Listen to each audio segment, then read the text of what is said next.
তো গাইস আজ আমি চলে এসেছি রমজান ভাইয়ের কাছে। আর রমজান ভাইয়ের সাথে যে এত মজা করবো সেটা আগে ভাবতে পারিনি।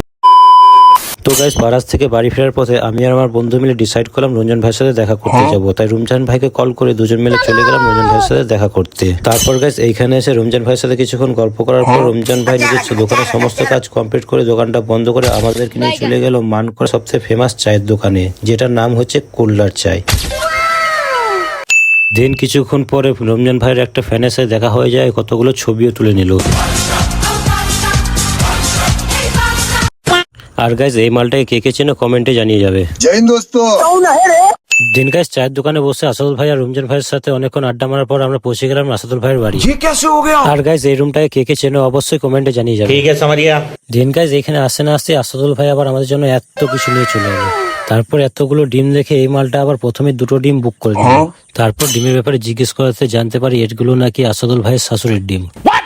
এই কথা শোনার পর এই মালটা তো ডিমটা না খেয়ে থাকতেই পারলো না, তাই সবগুলো ডিম একেই খাইয়ে দিলাম। দেন গাইস চা খাওয়া কমপ্লিট করে আবার আমরা বেরিয়ে পড়লাম পানাগড়ের উদ্দেশ্যে। তো গাইস আজকের মতো ব্লগটা এইটুকুই, দেখা হচ্ছে আবার নতুন কোনো ঝকঝকে তকতকে ব্লগে। ততক্ষণের জন্য বাই বাই, সি ইউ। সবাই ভালো থেকো, সুস্থ থেকো, সাথে থেকো।